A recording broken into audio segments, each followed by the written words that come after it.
Okay, good afternoon, everyone. I'm going to call the meeting. First of all, it's a special council meeting for Monday, November 21st, 2022 to order. There is one item on the agenda, and I'll ask staff to come forward on this. Now, you may recall that this deals with the property at 10411 Southgate Road, and it was an unsightly premises issue. And prior to the last hearing, just prior to the last hearing, a lot of the vegetation had been tidied up, shall we say, but there did remain the issue of the derelict cars in the driveway.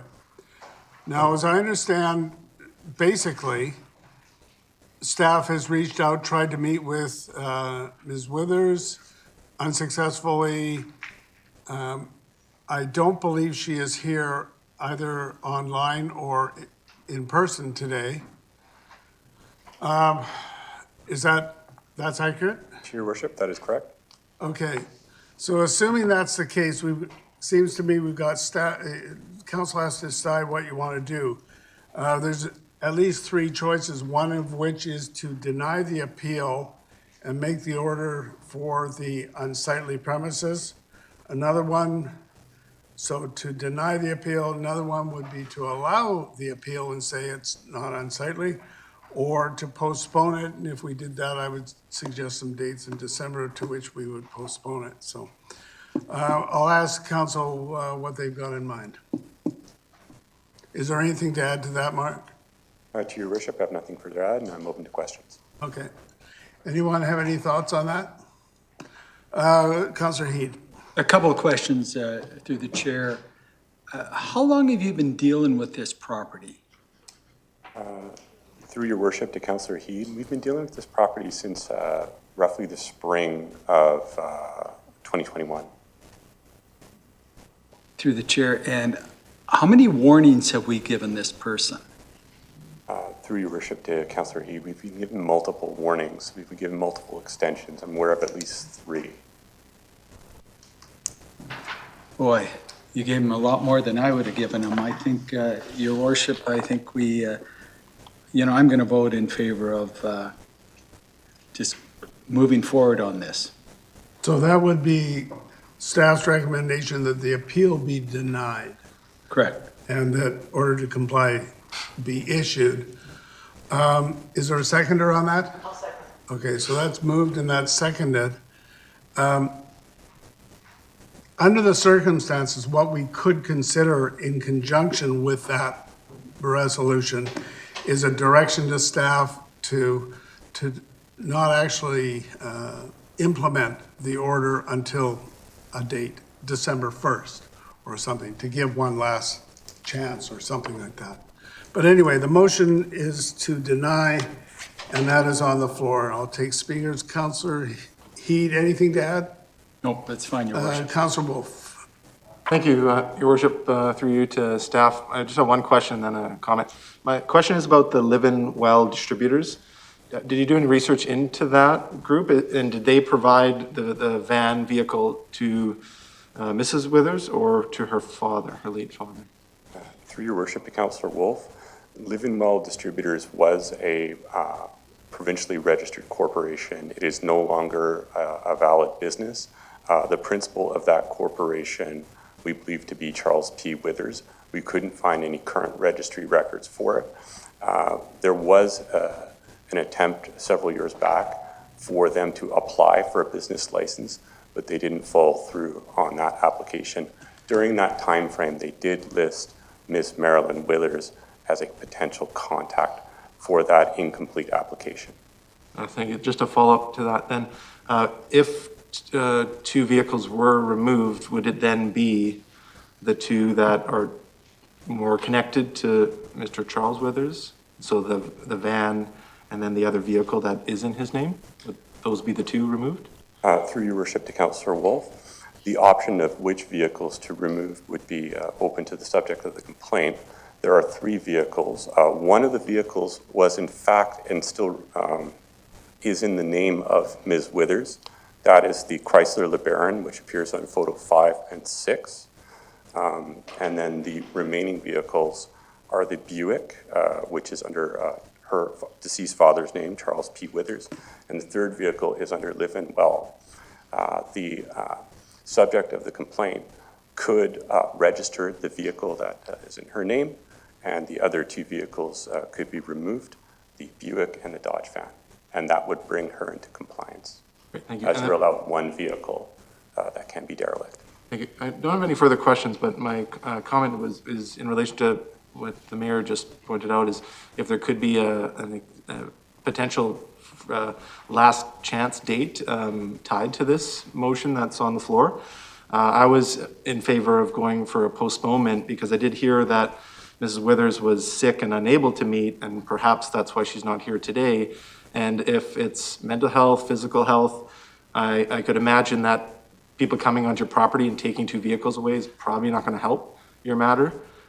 So I would like to see some leniency on time for this. You have a suggestion as to a date?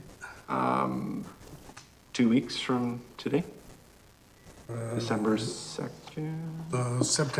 December 5th, I think. 5th, right? Yes. December. Okay, let's go to Councillor Galanders. I'm also in favor of postponing this. That sounds like a reasonable amount of time. I think they've done a lot of work. I'm looking at the photos and it looks very cleaned up and acceptable, and I would just be concerned about calling what it is now still still unsightly when it's not. I think it has to be pretty bad in order to do anything.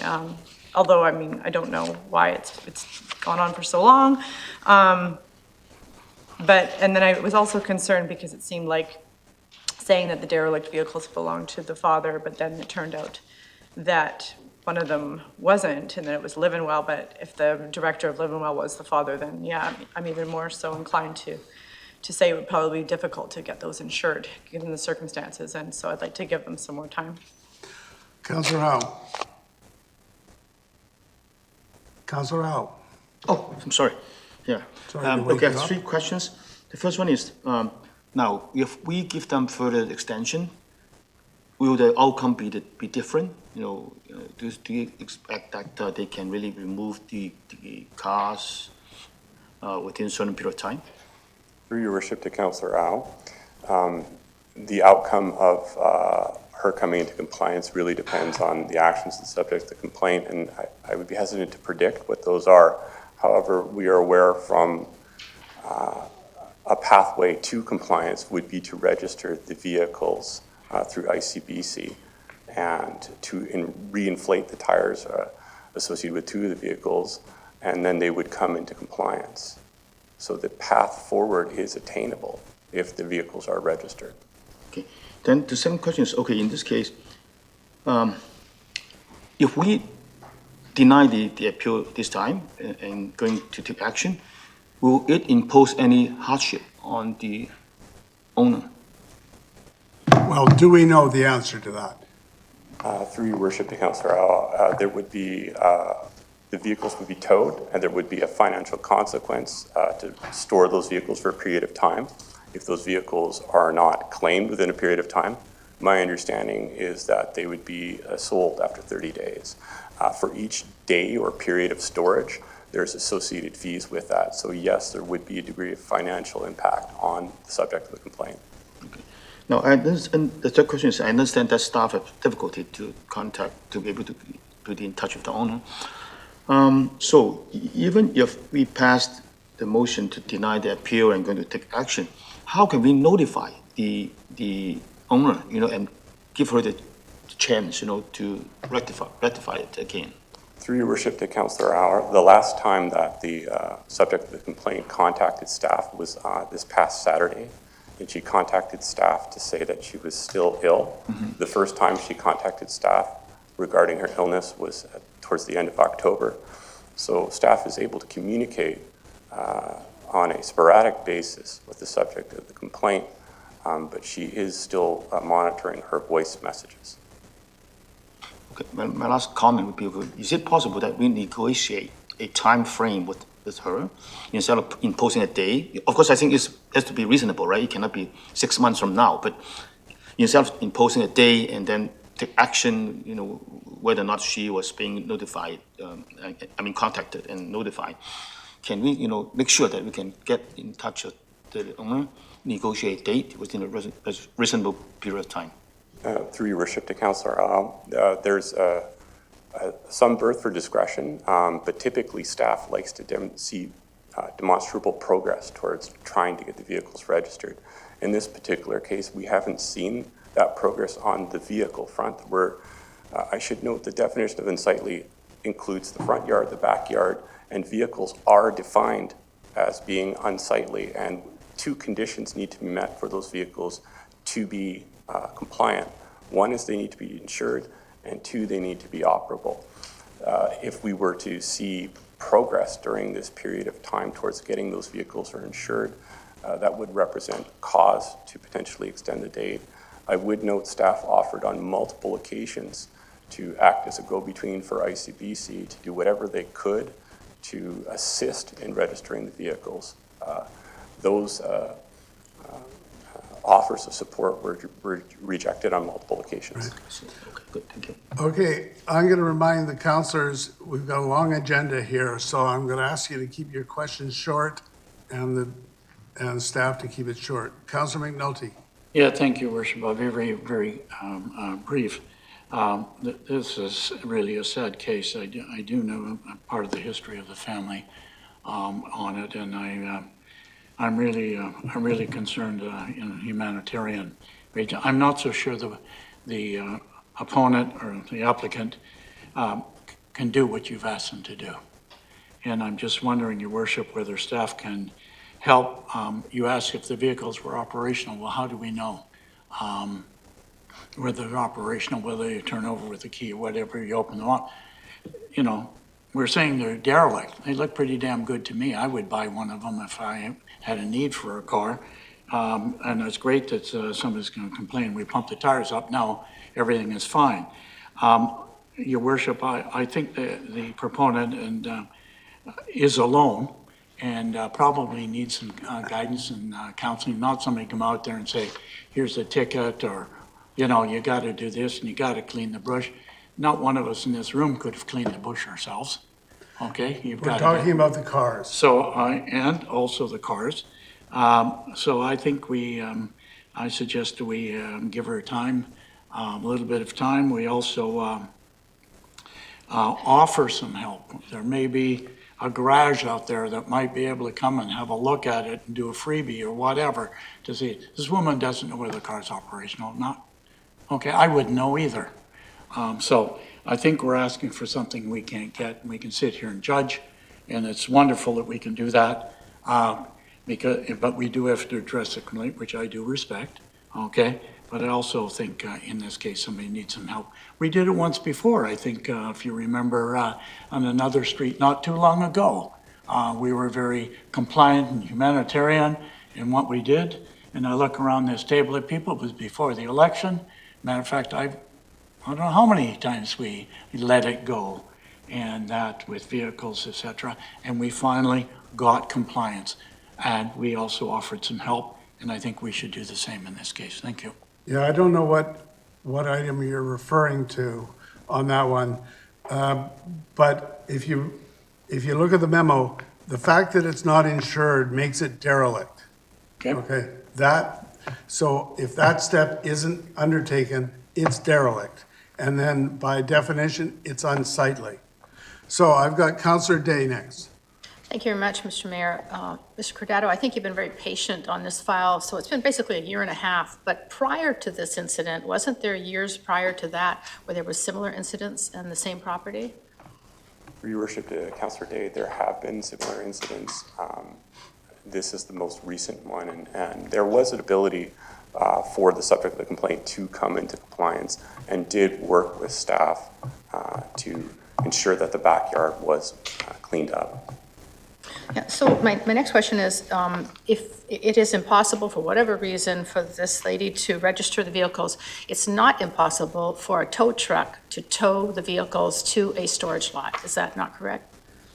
Through your worship to Councillor Day, that is correct. Yeah, so what I would suggest we do is instruct staff to supply that information to this person that, okay, if you can't register it, that's cool, but here's the name of 4 or 5 tow truck companies, here's some storage lots. I myself have my RV over on River Road in North Richmond. It costs $980 to have it there for an entire year. So if this person is not prepared to sell those vehicles or dispose of them themselves, 2 phone calls, and these vehicles are dealt with. I think we've been patient. I like Councillor Wolf's suggestion that we go to December 5th, because that's a reasonable amount of time, but we can't have staff circling, chasing their tail. Let's get the job done. Councillor Liu. Thank you, Worship. Thank you to staff for this, and I'm nervous about making it staff's job to direct people what to do with their personal property and what liability that might open us up to, and also what responsibility we're then placing upon our staff in such a situation. And maybe it does make sense for us to have some sort of sheet that we've run through our legal department that has recommendations for various tow trucks, whatever. There's also the Cars for Kids Canada, where you can donate a vehicle. And so there's other opportunities so that this person doesn't have to rack up expenses with the city, with us looking after their car. Because I don't think we're trying to penalize this person. We're trying to help them out and do what's best. I think with the way mental health is going for people, with people living in older homes, people as they get older, their capabilities to then deal in some of these situations, I can only see this as becoming a worse problem and us putting then more of this onto our staff unless we create a bit more of a policy and a way of dealing with it and an easier way for then we say, fine, we'll give you a couple weeks. Here's the list of options available to you. And, or maybe there's even a social worker or outside organization that they can be referred to that can then take over and help, because it's not our staff's role either to assess whether or not they're mentally fit or unfit to deal with this process, or, and then what legal ramifications then affect the city or us if our staff sort of has been seen to have made that decision one way or the other. So I will support moving this forward and to come to a conclusion with this, give it an extra 2 weeks, I'll support that. But I'd also like to have a referral to have staff look into an outside organization that we would then refer this to and have some sort of a listing or policy of what things we are offering to people in terms of what's available out there, how they can get a hold of, say, to donate a car or to get the help that they're needing. Because, like I said, I don't think it should be up to staff to then determine the level of mental health or ability or disability. And it's also not council's role either to determine, are we being compassionate or are we just letting somebody get away with it? So I think we need to hold the line on this, and we're trying to open it up for more compassion by having that third-party social worker come in and figure out how we get that to happen. Well, I think we open ourselves up if we do anything more than set a date, an implementation date. Staff would then contact the person, give them notice that they've got till X date, December 5th or whatever it is, and be prepared to talk about options or whatever and give assistance as best we can. But I don't think that we should be giving specific direction as far as that goes, because it could go in too many different directions. Staff has obviously had contact with these people, with the lady. And so staff is in the best position to simply discuss it with her, but make sure she knows what the date is. Councillor Galanders, you had something more? Really quickly, thank you through the chair. Just a question of staff. When you say that vehicles have to be operable, is it not okay to have storage insurance in your driveway on a vehicle? Through your worship to Councillor Galanders, my understanding is the vehicles need to be registered through ICBC. It doesn't stipulate under the bylaw what form of insurance it needs to take. And I should also add that the staff made a determination that the vehicles were inoperable because the tires are falling off the sidewalls, off the rims, and they would need to be inflated. So even storage insurance and tires, storage insurance through ICBC and inflated tires would bring them into compliance? Well, staff says we don't know. Okay, that's up to the person. It has to be duly insured through ICBC.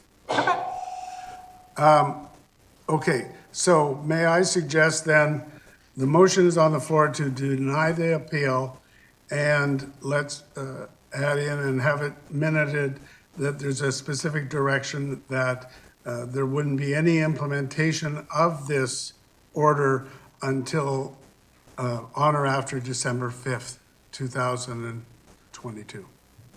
Okay? Councillor Al?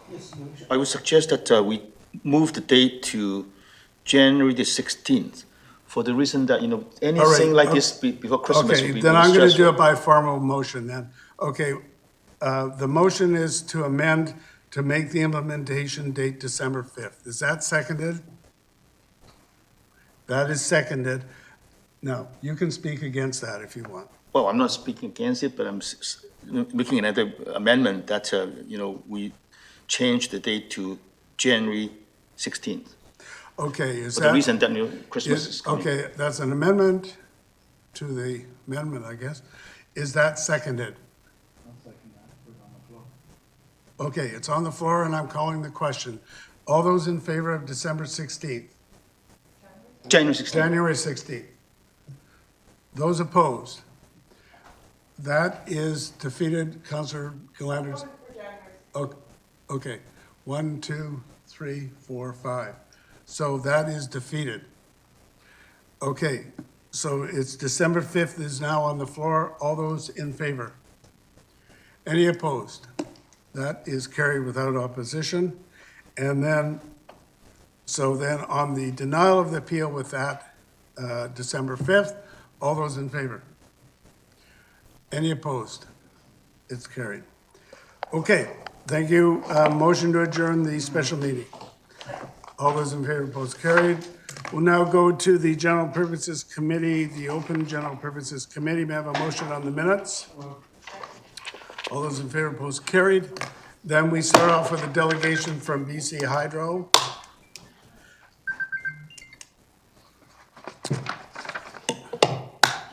All right, could you please introduce yourself? I understand you're going to talk about the Massey Crossing.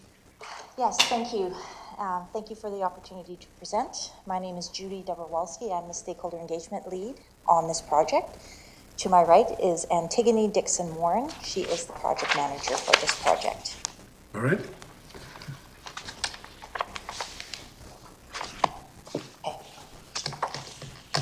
Okay, on to the next slide. Very quickly, with introductions being done, we're going to quickly go through the project purpose, provide a very quick overview of the relocation alternatives that we are currently looking at, an update on our project process and key activities that have taken place in 2022 and those upcoming in 2023. Next slide. Thank you. So the purpose of our project is to relocate a section of a power line, a 230 kilovolt transmission line, which currently runs in the existing George Massey Tunnel between Richmond and Delta. Some of you might remember that this is part of a previous project. When the province was looking to replace the tunnel with a bridge, we needed to remove our transmission line, and we looked at several options. The bridge project was placed on hold in 2017, and subsequently our work to move the transmission line was placed on hold as well. When the province announced a new immersible tube tunnel, our project, the previous project we had, which was called the South Fraser Transmission Project, was cancelled, and this new project was started. So we've gone back to the beginning to look at all feasible alternatives, including putting the new transmission line in the new tunnel, and we're at early days with this project. I'll turn it over to Antigone to go over the alternatives we're currently examining. Thank you, Judy, and thank you for having us here today. So as Judy mentioned, we have a number of alternatives that we are looking at to relocate the transmission line. This is an existing transmission line. It feeds from Delta into Richmond, and it is a key component of our transmission network. So there is no other alternative to relocating it. It needs to be relocated. We can't take it out of service. We're looking at 3 alternatives, and 2 of them will look familiar to those of you who are familiar with the past project that BC Hydro had, and then we have the new alternative that's come about because of the tunnel concept. So the first alternative that we're considering is an overhead line. And so for those of you who are familiar with the past project, when there was a bridge considered, the bridge concept was considered, one of the things you'll notice in these three alternatives is that the geographic scope is actually quite smaller than what you would have seen before. And that has to do with the fact that the bridge approaches are no longer there. So we don't have to relocate as much transmission line infrastructure. Under the last project, one again that Judy mentioned and we put on hold and subsequently canceled, we were looking at 5.5 kilometers of relocations. On this project, we're looking at just under 3 kilometers.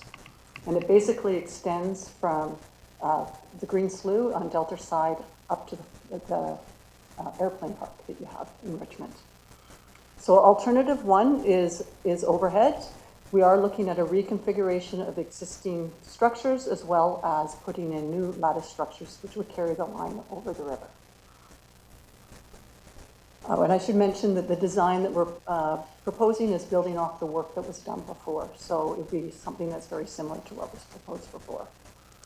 Alternative two is putting the line in the new tunnel. And so this is a new concept for us, and this is one of the areas that our engineers are working on building a design about, a conceptual design around.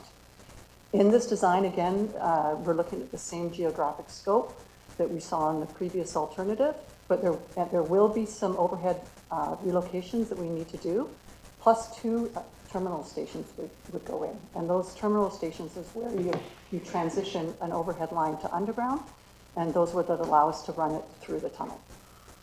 So that's concept number 2. And then the third concept would be an alternative that was also proposed in the previous project. This is where we look at doing an underground line, but not going in the ministry's infrastructure. What we'd be looking at is putting in our own infrastructure. And we would do that using trenchless methodologies and drill under the river. Again, the same length of geographic scope. There would be some realignment and new transmission overhead infrastructure, 2 terminal stations that would allow us to transition from overhead to underground and move the line under the river. This next slide here shows our project life cycle. So this is our typical project life cycle that we take any project through at BC Hydro. As Judy mentioned, we've gone back to the beginning and we're in the early days.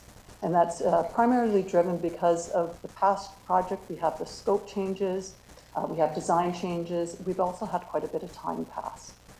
So at this time, we're in what we call conceptual design. We'll be spending approximately a total of a year in this stage of the project. We do not have a detailed schedule at this time because that will be developed as the project moves forward and also as the ministry develops their project. So we will be working very carefully and in close lock and step with them. We are looking to find a leading alternative by late spring of 2023, so that is our focus at this time. So some of the activities that we've been working on this year and will be carrying forward into next year. So a key component was developing the conceptual designs for each one of the alternatives. So we've been revisiting the work that's been done in the past, as well as developing a concept for putting the line through the tunnel. As part of that, we do many technical studies on each one of the alternatives. That includes environmental overview assessments and archaeological assessments, and those are underway.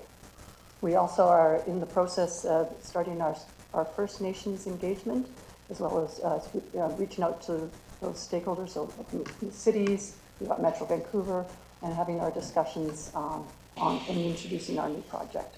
And this work will carry right through into 2023. So this fall and into the winter, we'll continue our technical studies, we'll continue advancing the conceptual designs, and then we'll be continuing our engagement activities. And all of that will help feed into a structured decision-making process that we take for each one of our projects. It's standard process at BC Hydro to help determine a leading alternative. So I know we only have 5 minutes, so I think we'll end it there and take any questions. Are you aware that whether it's in the tunnel or separate from the tunnel, the Richmond City Council has stressed a very strong viewpoint that we wanted underground? Yes, well, we are aware of it. Definitely now if that's, part of our consultations and communications. Were you not previously aware of that? I'm aware that on the previous project, there was a lot of consultation around the works that BC Hydro was doing, yes. Well, we've been assured by the province that they have stressed to BC Hydro that they think the same as well. They So want we it are underground. working, when the state of province, we are working very closely with the Ministry of Transportation to look at the possibility of going in the tunnel, so yes. But both. Or underground, anyway. Well, yeah, and so when BC Hydro makes its decisions around what is best for the relocation and what works best for BC Hydro, we do go through a structured decision-making process where we look at various objectives, and those feed into helping us make our decision-making. Well, I will simply comment before there's a couple of other speakers. The whole concept in the old, this 10-lane behemoth bridge, the idea was that we were also going to have these elevated transmission towers. And I always struggled to determine just how is that future-oriented to all of a sudden have these 1920s transmission towers, periodically along the highway and over the river. It seems to be so regressive or something. Anyway, that's just my personal viewpoint. I'll go to Councillor Day. Thank you very much, Mayor Brody. Some of us have been working on this for a decade, I think, by now. And what your proposal is missing, or what your report is missing, is a picture of the lattice towers. They're massive. And I don't think especially the new people on council, if they saw those drawings, they would support overhead lines. So to me, the question, maybe you should provide that. I asked staff, but they couldn't seem to find the drawings in time. I really think that we need to stick with, as Mayor Brody put, underground option, period, no exceptions. And I think in the meantime, while this is progressing, we should ask staff to provide those drawings of the original lattice towers, which are unsightly to start with, also dangerous. I mean, planes can run into them. And you're just asking for an eyesore. Why would we do that when we've got a modern idea now, which is having the lines in the tunnel? Let's stick with that. So, thank you. Councillor Howe. Okay, now I know that you're in the process of asking for feedback and consultation and things like that. And then you come up with 3 options to ask for feedback. So what criteria will you use to assess finally, so based on what that you will make the decision on option 1 or 2 or 3? Cost, impact on the environment, strong opposition. So what would be the criteria that you will use? Mayor, may I answer that question? All right, sure. I can answer that question? Yeah, of course. Yeah, okay. Yeah, thank you for the question. So BC Hydro on every project that we have at BC, every one of our capital projects, we have a structured decision-making process that we go through. And so one of the things, we look at various objectives, and it is exactly as you have touched on already. It's looking at everything from maintenance, it looks at safety, it looks at reliability on the system, we look at environmental effects, we look at impacts to stakeholders, to First Nations, and cost. And so those are all the types of objectives that we look at, and that is part of our structured decision-making process that we go through.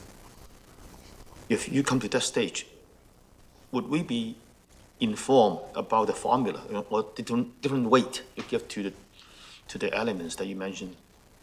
I wouldn't say it's How transparent is that? How transparent is that?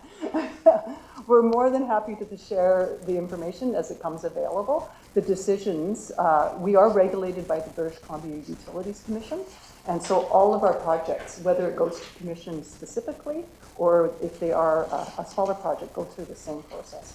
And we take that process through our standard projects life cycle, and then it goes through our senior management for decision. But yes, part of what we're doing now is consulting on that. We're on our very early days. We don't have that structured decision-making table put together. We're developing that, and it's inputs like this and that have come from, as we're consulting, that we're taking and putting it into our table. Thank you. Councillor McNulty. Yeah, thank you very much for the presentation. I understand where you're here. And thank you for the three options. I was a bit, and I'm not criticizing you doing your job, but I'm a bit reticent what I heard you say in terms of a strategic decision process. There seems to be a reticence by BC Hydro to recognize any previous positions that were taken on the tunnel. And obviously you enunciated that, and it was brought up by another council member here. The Richmond position was not recognized in your report. And I find that, but quite frank with you, quite offensive. We've been around this probably longer than you have. So it's my suggestion, given the position of Delta and Richmond wanting underground, and we made it very, very clear. We've made it clear to the provincial government. Obviously, you haven't recognized that there were any part of your report, that I suggest that we write a letter to BC Hydro reaffirming our position. You know, it's great to hear the structured decision-making process. And one of the things you really hit on, which, you know, I'm pro-Richmond, okay, is the impact on the stakeholders. We're a stakeholder, okay? And to me, that's probably the most important part. And I think BC Hydro should try to listen to the publics, because we represent the publics, and it's a public position that we took. Delta took a public position. It is going between our two communities. And I think we're going to have to stand up for it regardless of what not, but it would be nice to be recognized. Whether you agree with it or not, that's okay, because you can come up with some, well, if you're going to choose overland and you have reasons for it, that's fine. We can debate it, okay? We have reasons for going underground, but that has not been recognized, obviously, by you as position. Maybe it wasn't part of your presentation. So anyhow, I'm very vociferous on it, Your Worship. I suggest we write a letter to the appropriate people at BC Hydro, carbon copy to Delta, and also the Honourable Fleming, Minister of Transportation, the delegation brought up, and the Premier of the Province of British Columbia, outlining the position that Richmond has taken, unless that has changed since the previous council. Okay. So I'll later, thank you on that. Sorry about that, but I'm very strong about it. And I think we need to be recognized.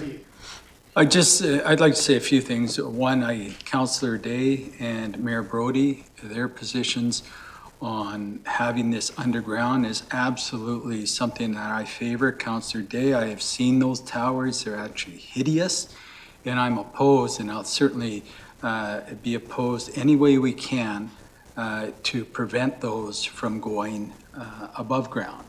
Now, as far as going underground, I think Mayor Brody raises something that we need to be very cognizant of. He says under the river, not necessarily in the tunnel, because this is a highly political hot potato. 2032 is when it's projected that this will be finished. We don't know if there's going to be a change in government, but in our municipality, if in fact we want to mitigate the cost, mitigate the decisions making, that drilled under the river for any of the utilities would be certainly something that I think we should recognize and we should start to move forward on, because we don't know what's going to happen with our provincial political system going forward. I think we have to be cognizant of it. So I would support and absolutely pursue having this dredged under or put underground under the river somehow. It can be separate with the tunnel or it can be with the tunnel, but it has to be underground. Thank you, Councillor Gladys. Thank you, Mayor. Yeah, much the same point that Councillor Heed just made. I wanted to know if, I don't know if you have any way of knowing this, but if that planned underground route that you're looking at now, would that be, is it possible to develop that in a way that it's not contingent to the tunnel, just in case, heaven forbid, it doesn't pass environmental assessment and it all goes back to the drawing board in a few years and it does go to a bridge? It'd be good if you had an underground route plan that would work for any option. That's sort of a question. Your Worship, it's all right, I'll answer that question. Yeah, so currently the existing transmission lines are in good shape. Okay, they have been in the tunnel for 50 years. We anticipate that they have at least another 20 years in it. So if there is no project at this time, if it does go away, we would not be relocating those in the short term. Ultimately and eventually, if the tunnel still stays there, there will be a new capital project eventually to replace the transmission lines. That would naturally happen over time. And we would go through the same process that we're going through now. We would look to see what the alternatives are. That is part of our regulated process that we follow. And then we go through a structured decision-making process to see what brings the best value to BC Hydro. And as I mentioned, we look at everything from environmental, it is stakeholders, but there's issues like reliability, there's safety, and cost. And these projects are paid by the ratepayers of British Columbia, and we need to show that we are bringing value that's in the best interest to the ratepayers of British Columbia. Thank you. Councillor Hawes. Thank you, and through the chair, thanks for the report and the three options. That's all very interesting. I'll just kind of echo some of the other comments. I hope that in the end, after you take all your criteria into account, that the option that is chosen is a separate underground tunneling option. And a couple things I'm curious about, though. One, it seems like it could possibly be a little bit more safe from a public point of view in terms of some people mention different, planes and different aspects of overhead lines. But also, can you comment on, isn't it advantageous to BC Hydro to have more underground power delivery systems? Doesn't that generate less power loss when it's underground? Or is that not the case? That's a good question. I'm not a system planner, Okay. but we do, how do I say this? The transmission network is planned on a regional basis for the Metro Vancouver area. So the power is moving in multiple ways through our transmission line throughout the system.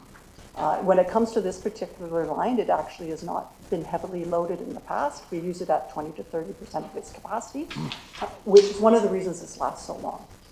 So one of the advantages of overhead lines, and I would just like to say that BC Hydro's lines are safe. We do consider when they are designed, not only is it navigational clearances, but they are designed according to what is required when it comes to things like flight paths, right? We do design our lines safely.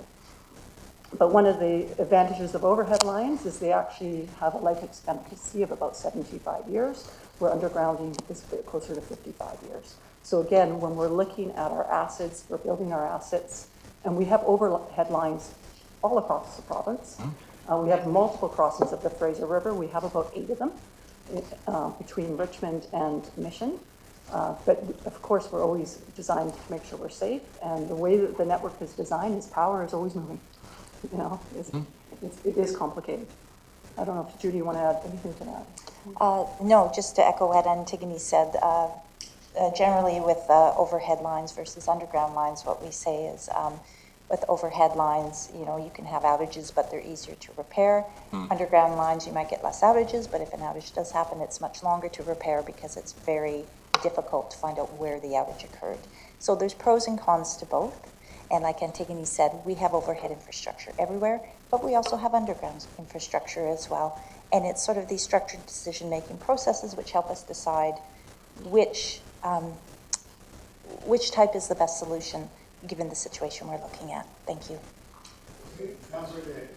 I want to clarify, staff did in fact put it on the table for us tonight. It's the memo from, that came today, but it's dated September 18th, 2016. And if you go to the very last page, attachment 8, there's the lattice towers. You can see them clear as day. So that's what we're talking about. And that's why it's so important that we go underground. So I'll give you this. Thank you. Thanks for coming out today, and thank you for meeting with some of us back at UBCM in September. I appreciate it. And yes, we'd like to reiterate that, yes, we'd like it underground. You did mention that it's easier to fix if they're up in the air. Do you have any data on the number of days the tunnel had to close in order to repair or to do any work on those? Because certainly, I think people being able to move back and forth through the tunnel, it's pretty catastrophic if you have to close down for any extended length of time to try and route people around that. No, that's a good question. So the existing lines have been in good condition. As I said, they're not heavily used. They've been in the tunnel for 50 years. And as far as I'm aware, there has been no major incidences. But one of the things we are looking at, and it is a consideration with the new tunnel design, is currently where our lines are Where they are placed at the moment, you have a lane of traffic, lanes of traffic, and then it's set in their own separate service corridor. What the ministry is saying for the new tunnel, you would actually have the utilities, because that's what we'd be, is a utility in the MUP. It's in the multi-use pathway, which on the concept that, the latest concept we've seen is actually the MUP is between the two lanes of traffic. Okay. So that is a consideration, that if there is an incident and we need to repair the lines, likely there could be some sort of shutdown that potentially would have to happen, and how you deal with it. And even if it's not affecting traffic, there could be effects to the multi-use pathway, so that's a consideration. And then if we do have an issue, one of the, again, going back to being able to maintain an overhead line, if it's out on its own separate area, our workers go in, they're able to fix and repair very quickly. In the tunnel, to replace a long cable could take weeks. Thank you. So again, these are exactly the issues that we're looking at and discussing internally. Thank you. I'm going to suggest a resolution in a minute, but I've circulated a letter that has gone from me and the mayor of Delta, and it's just a few days ago. It went to the Honorable David Eby, now Premier, and Rob Fleming, Minister of Transportation and Infrastructure. And in that, on the second page, almost at the end, in addition, the City of Richmond and Delta understand that BC Hydro is beginning a consultation process regarding relocation of the transmission lines from the existing George Massey Tunnel that includes 2 underground options and 1 overhead option. City of Richmond, City of Delta reiterate their strong preference for an underground option given the negative physical and aesthetic characteristics of the overhead option. So that has already gone to the Premier and to the Minister of Transportation and Infrastructure. So my suggestion for council, because remember, we're in GP, we're not in council, is that we recommend to council that BC Hydro be advised that the strong preference of the City of Richmond on the George Massey Tunnel Transmission Relocation Project is to have the transmission lines underground. So, okay, so that's moved and seconded. Discussion on that resolution? All those in favor? Any opposed? That is carried. So we would appreciate if you could take back to Hydro. I'll give an editorial comment. I don't even understand the suggestion of those transmission towers. But in any case, our strong preference is to have it underground, as Councillor Heed said, whether it's separate or it's, whether it's with the tunnel, whether it's in its separate tube, whatever, however you do it, underground is what this council is going to want. So, thank you very much for coming. We appreciate the presentation. Thank you very much. Thank you. All right, that brings us to the city events program. Speaker is Lisa Fedoruk. Where are you, Lisa? Anything to add to your report? Nothing to add to the report, Your Worship. We would like to share a video. I think we're going to hold on that because of time considerations. Move the recommendation. Second. So that's moved and seconded. Having said that, we did get notified about one delegation of 2 people, Alan Sagai and Mike Matsuo. Are they here or? They're here. Did you want to make a presentation? Sure. The motion is on the floor already, and that does indicate a certain amount of support. Okay. We don't need to. Okay, any comments? Councillor Liu. Thank you, Worship. Question to staff, actually. Just wanted to clarification. So the visioning process for a signature multicultural festival, that would figure out what we're going to do and then then it would come to the next year's budget to be implemented in 2024? Or would there be any opportunity to, do a smaller multicultural event, say in September of 2023, and then carry it forward and make it bigger the following year? Through Your Worship to Councillor Liu, the proposal for the visioning process we've proposed to wrap into sort of the engagement process around the city event strategy, which we do hope to bring to council in the fall of 2023. Part of that visioning process, we do envision some, pop-up events and things like that with themes that could reflect some of the ideas that the community may have around what a signature multicultural festival could look like in Richmond. So we are hoping to have some engagements around those themes in 2023. Okay. Does that answer your question? Thank you, yes. I'm just considering, because we've been in pandemic for so long, I think many of us have sorely missed an event like the World Festival. I also see amongst many of our religious groups a real desire to come together, do something big, and I'm wondering if maybe even there's some space within the Doors Open Richmond to just ramp that up in a bigger way, or come together, or pull people together somehow more, especially along maybe the Highway to Heaven or something else. And so I don't know if that's a massive signature event or even just an add-on for something else that could be done. So you can take those comments under advisement. Thank you. Councillor Heed. Worship, are there any cost recoveries on any of these? Through your worship to Councillor Heed, are you saying from 2022, or is there? No, when these events in 2023, is there any cost recovery for the city? And maybe I'll just talk about the second part of my question here is whether there's going to be police or fire fees that we have to pay, or is that included in the $773,000? Are we expecting something else in addition to that through those budgets? Through your worship, if I could speak to that, to Councillor Heed, the event budgets are all inclusive of all expenses we anticipate related to events. Through the Mayor, just for clarification, so there's no additional cost for police or fire, for example, because they're all paid on on overtime, I'm assuming, for these particular events rather than their regular duties.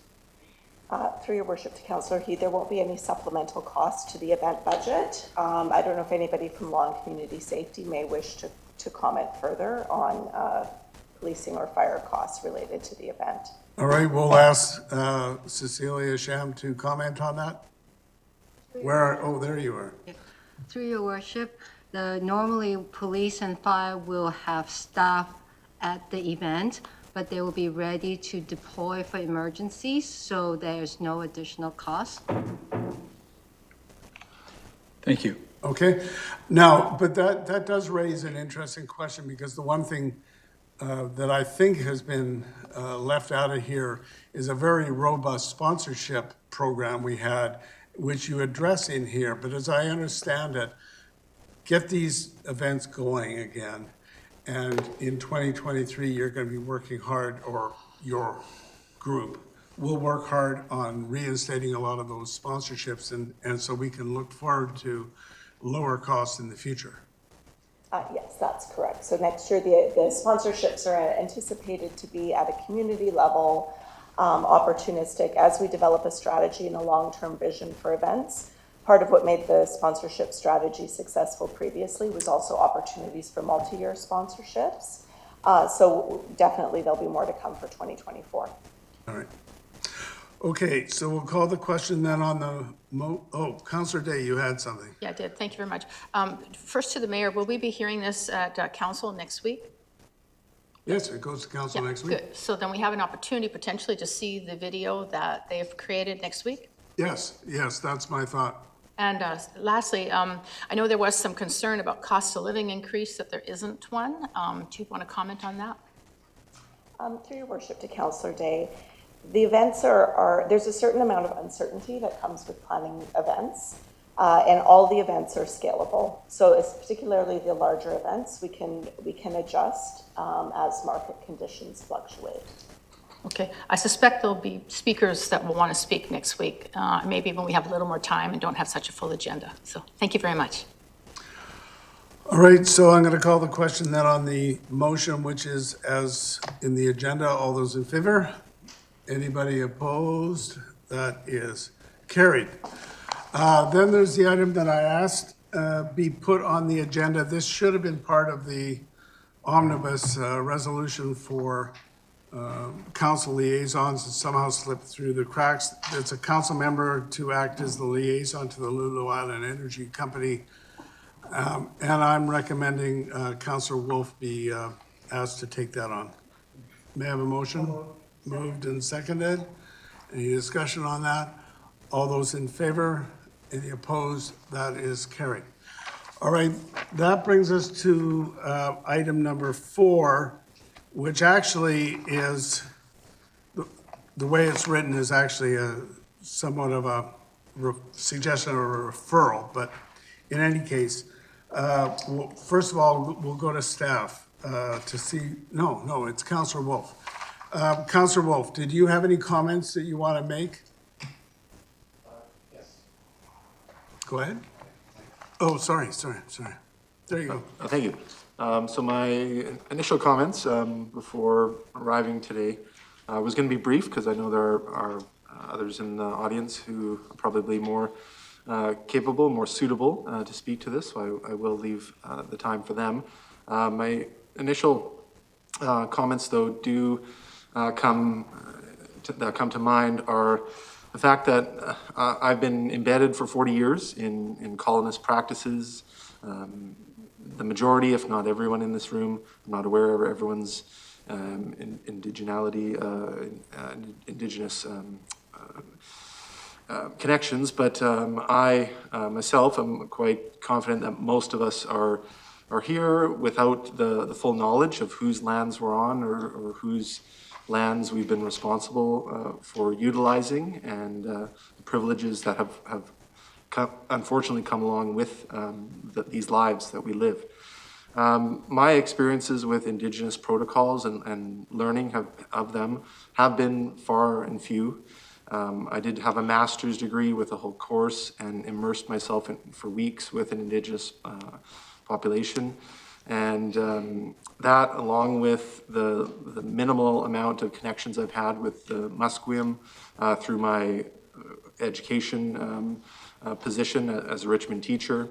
But the Indigenous protocols that I've learned are some of the ones that I value the most. And when I see others practice them, I wish that we had more opportunity to all get there.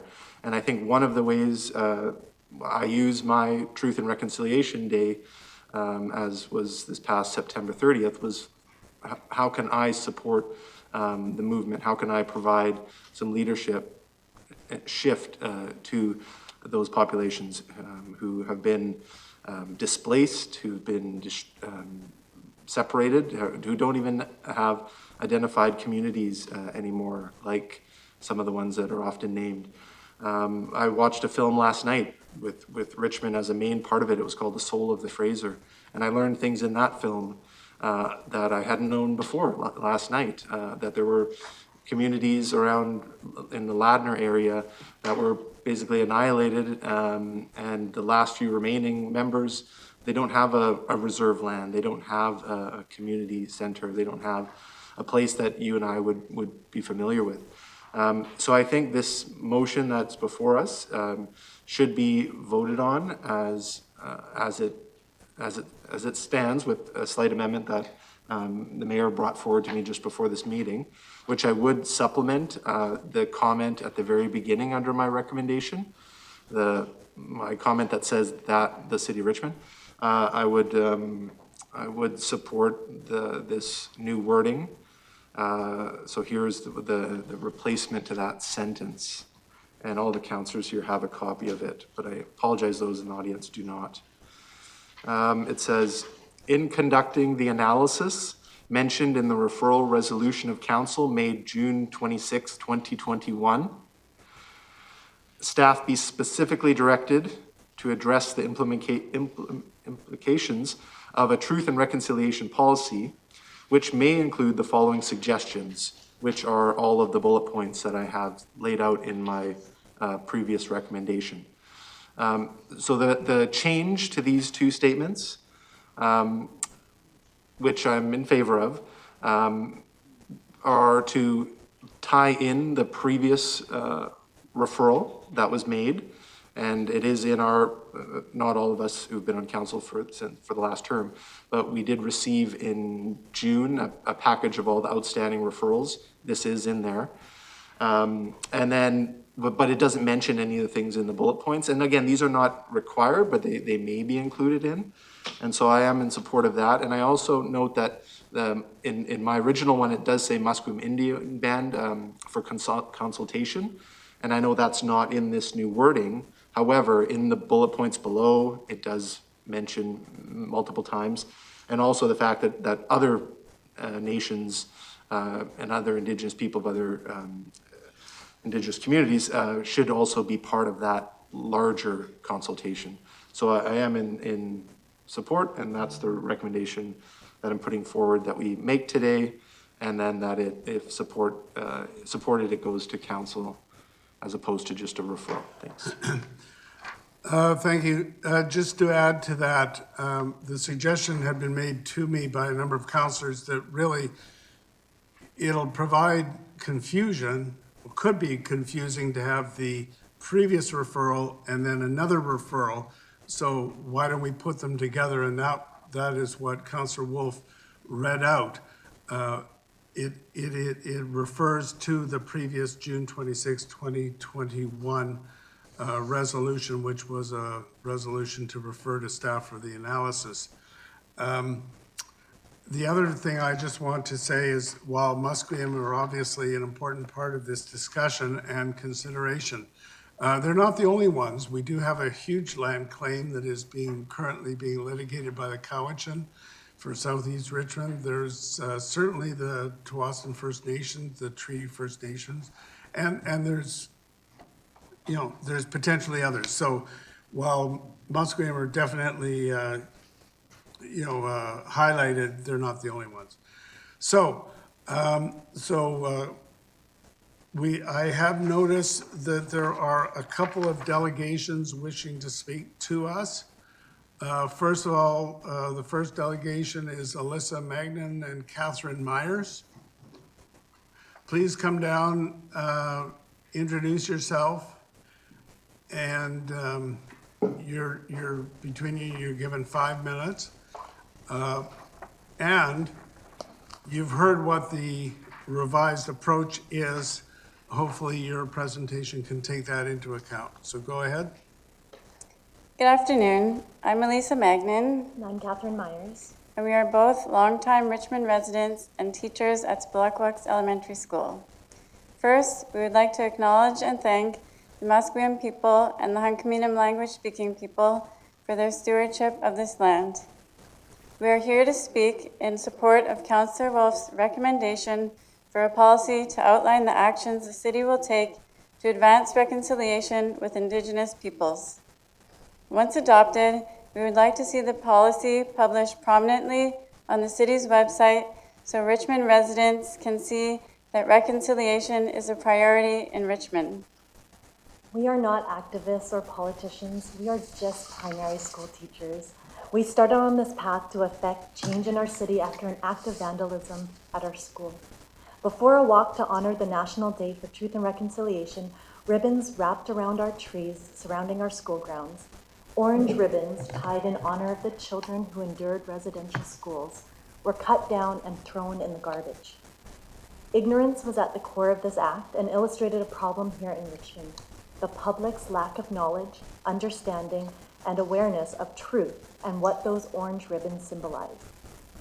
To combat ignorance, we must educate our community. Unfortunately, when we directed our students and their families to learn more through community events on September 30th, no events were available. Our city's website, museum, and historical sites similarly offered little to no information about the first peoples of this area. We felt Richmond could do better. We created a petition that supports Councillor Wolf's recommendations. It has garnered over 600 signatures. To make a policy that is effective and in the spirit of truth and reconciliation, more education is necessary. City Council and all public employees should be educated with mandatory Indigenous cultural competency training that includes education in decolonization and specific training to address policies and practices that have impeded the city's implementation of the TRC's calls to action. From truth, policymakers can begin to provide meaningful, decolonized education to the public. Sustained public education is critical in the work of local governments towards reconciliation. Students across Canada are being taught about residential schools and the colonial policies that took away land, rights, culture, and horrifically children. We need our adult population to learn alongside with our children. This education needs to happen from the City of Richmond through its policies, programs, media, and public events. Other municipalities are taking important steps. New Westminster created a reconciliation task force in 2020. Vancouver adopted a reconciliation framework in 2014 and hired an Indigenous Relations Manager in 2018. The City of Richmond website should likewise include a specific policy on truth and reconciliation. The closest plan we found is your Cultural Harmony Plan, with one goal in the area of truth and reconciliation. The goal was to increase awareness of the history of Indigenous people and the legacy of residential schools. Holding a ceremony on the National Day for Truth and Reconciliation every year going forward is one step towards achieving this goal. Establishing an advisory committee or hiring an Indigenous Relations Manager will ensure accountability and transparency, so important actions like these are not overlooked. Finally, leaders in this field stress that relationships are central to reconciliation. The city's policy should reflect this. We are asking you to start meeting at least twice a year with Musqueam leadership, as requested by Musqueam Band Councillor Howard Grant in his presentation to you last year. It is important to work government to government with Indigenous stakeholders in your policy-making process. In conclusion, we would like to present our petition calling on City Council to create, adopt, and publish a truth and reconciliation policy. We are providing you with 2 documents that have been created by UBCM and UNESCO to help cities move forward. Richmond is known for its many progressive policies, and we're excited to see this new council take meaningful steps forward. As we teach our very young children, when you see something that isn't right, find out as much as you can and do what you can to make it better. We are counting on each one of you to begin doing this by voting in favor of this recommendation today. Thank you. Thank you. All right, thank you very much. No. There is no applause here, okay? Councillor Au. Thank you for the presentation, and I'm supportive of the idea. But I think, in the at the local level, we have the school board and the city council. Okay, so you're speaking to us. But I'm also out of curiosity. What is being done by the school board in this area? Do they have a committee to address these things? And, and also on the National Day of Truth and Reconciliation, did they do something that we can draw reference from? Personally, at our school, we did a walk for reconciliation around our school with provocations around our land, or around the land of our school. Questions like, what steps can you take to learn more about Indigenous people in Canada? What could you teach your family about Musqueam people? How would you like others to feel at your school? How would you help someone feel comfortable at school when we're talking about residential schools?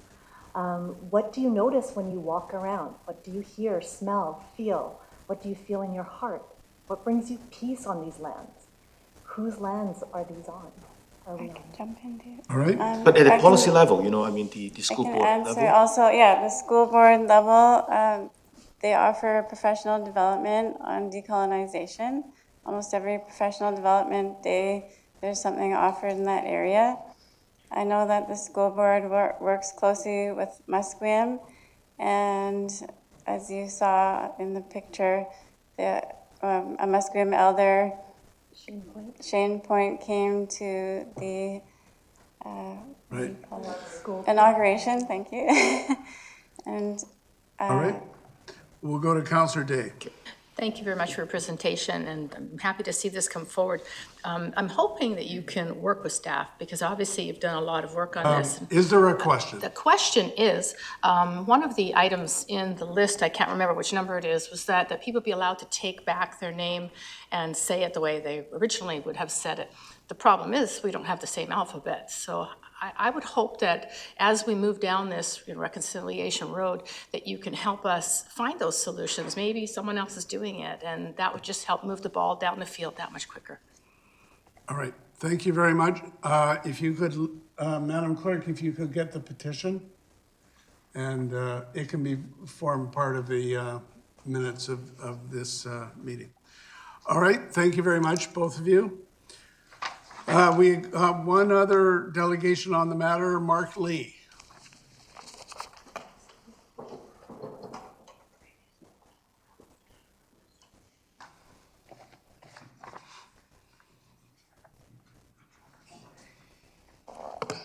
Please introduce yourself, sir. Yep, my name is Mark Lee, and I am a resident of Richmond. So I am here to talk on the same thing. I'm really grateful for the speakers who just went before me, for kind of pulling this, I think, together and giving us a really good background on what we're supposed to be doing. My main point here is that I want to talk to timelines and deliverables. So I have kind of put together a very short summary of some of the steps that have been taken in Richmond already. So that would be after the Truth and Reconciliation Commission's final report came out in 2015. So in 2017, the Indigenous Perspectives collection started at the Richmond Public Library. So this is all just stuff that's taken from the Richmond website. And spoiler alert, there's not a whole lot. So 2019, the Richmond Public Library also held a 6-month-long celebration of Musqueam culture and heritage. And then in 2019, the city put forward the Cultural Harmony Plan, which had a short-term goal of identifying Truth and Reconciliation Commission calls to action and exploring responses. So that was a short-term goal in 2019. In 2020, the city approved the proposed program plan to guide future planning and capital submission for the First Nations bunkhouse at Britannia Shipyards. And then there was a report back, like a progress report on the Cultural Harmony Plan last year, which stated that under the Truth and Reconciliation kind of part of that, there had been a mandatory training that achieves key action towards truth and reconciliation, and then highlights the city's commitment to meeting one of the 94 calls to action outlined in the Truth and Reconciliation Commission of Canada report.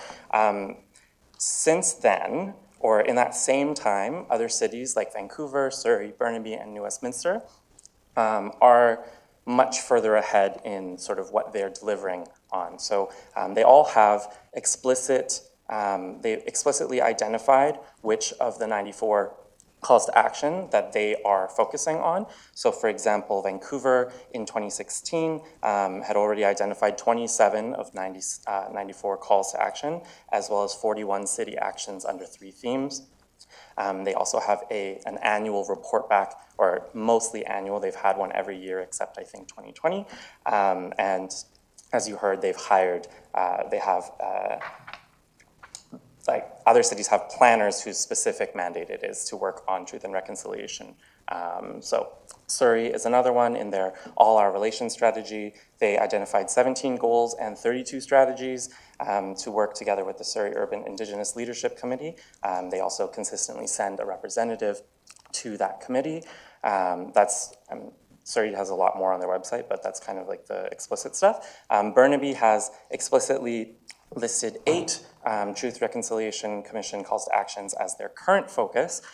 They've also done some things that I think that we can also look into in Richmond. So for example, the museum in Burnaby has a guidebook that's developed through with funding from the city that is speaking to the Indigenous history in Burnaby. They've formed an Indigenous learning house at the museum that informs other city processes. They also have a manager of Indigenous relations. They have formal government-to-government relationships with Tsleil-Waututh, and they're also looking at pursuing formal relations with Katzie, Coquitlam, Kwantlen, Musqueam, and Squamish. And in 2022, they released a city guideline for territorial acknowledgements. So they have a director of planning and building that essentially is on the portfolio for the detailed framework that they have for the Truth and Reconciliation Calls to Action response that they're putting through. For us, we are a little bit behind the game, but what I am trying to advocate for here is that we build timelines and report backs into whatever the referral is going to be to staff or whatever direction there is going to be to staff, because right now we have no public-facing indication of what the priorities and goals are.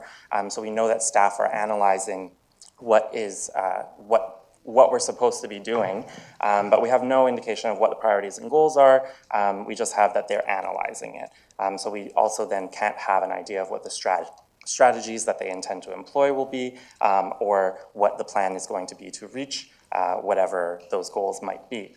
So it's been 3 years since the short-term goal came out to identify which calls to action can be responded to and what the responses might be. So I think that whatever we do, or whatever you do, I'm in support of what we have now. I just think that it needs to have something in it that specifically and explicitly builds timelines and deliverables into the ask of staff. So whether that be, come back in X number of months with this, come back in a year, whatever, I think that we deserve to have some timelines on this. All right. Yeah. Thank you very much, sir. Yeah. So, Councillor Wolf, I just want to read out what I understand the motion is going to be, is to tie it into the previous one. In conducting the analysis mentioned in the referral resolution of council made on June 26, 2021, staff be specifically directed to address the implications of a truth and reconciliation policy, which may include the following suggestions, and then the various points in Councillor Wolf's original resolution, regular meetings with Musqueam, et cetera, et cetera, et cetera. Those would all be set out on there. So that is your motion? I'm asking Councillor Wolf, is that your motion? Clarification on it, just with clarification that like other referrals or recommendations coming from council or councillors, that when this comes back, and I'm not asking for the set date when it comes back, because I know staff can't necessarily give that accuracy today, but everything does have priority, everything has dates. It will just take time to identify those. So I am just wanting to get that clarification that this will come back as a staff recommended policy that then council can approve at that time. Is that what would be coming back with the wording, the conducting analysis change? Will it still come back as a staff recommendation for a policy? Well, we can't tell staff what they're going to bring back. They're going to analyze the situation using the parameters and criteria that you've set out in your resolution. Yes. So I don't think we should determine exactly what is coming back. It just is going to be responsive to this. One follow-up then, what I don't want back, I guess, is a memo, because I know that sometimes an analysis request from council can just come back to us as a memo. Oh, but yeah. Is that? No, this would be far more extensive than that. So that's your motion? Yes. Moved and seconded. Councillor Au.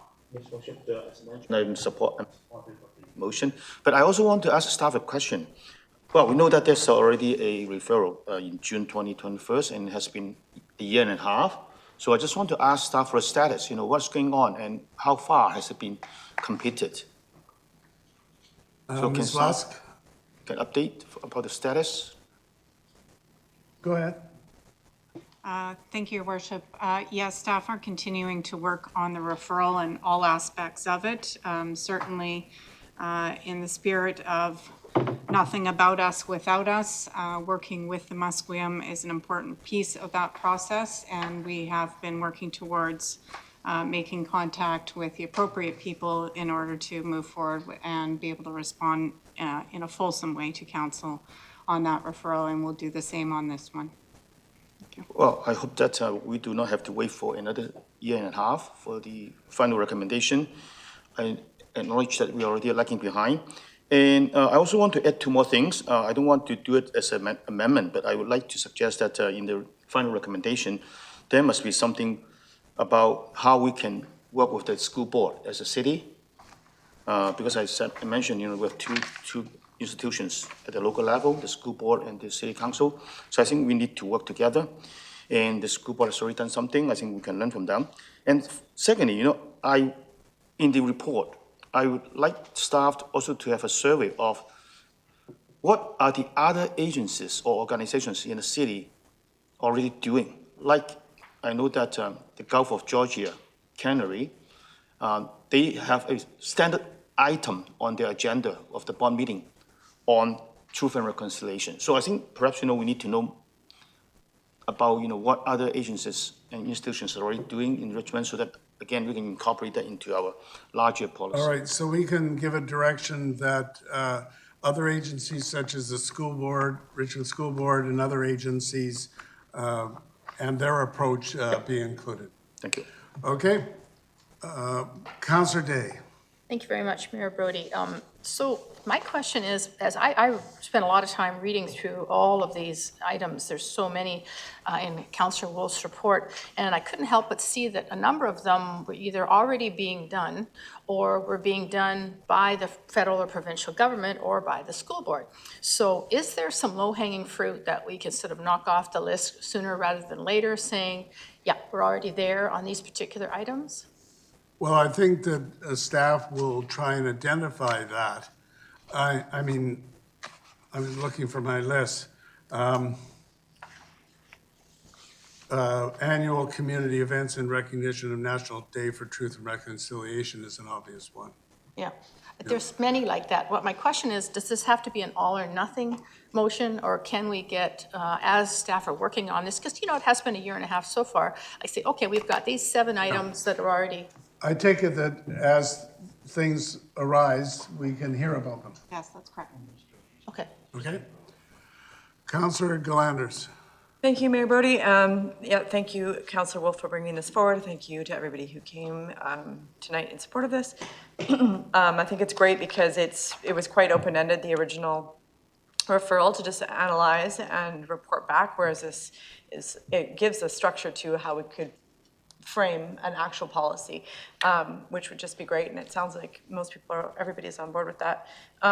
My question, or just a comment, I'm just trying to remember, sorry, when the issue, when the issue came up about someone's phone's on, sorry. When the issue came up about about the flag, The flag matter is we being already have that, considered. right? Yeah, we are, so we're already looking at the flag policy The whole separately? flag policy, yeah. Perfect. And then the other question is, since September's gonna come up, just that if staff could, or I guess it's just a comment, could work on what we could do for an event for the upcoming September Truth and Reconciliation Day, just to make sure that that doesn't go by while we're still working on it. I think staff has that under advisement. Perfect. Okay, we're going to call the question then on the motion. All those in favor? Any opposed? That is carried. All right, someone move adjournment. All right, now I'm going to call.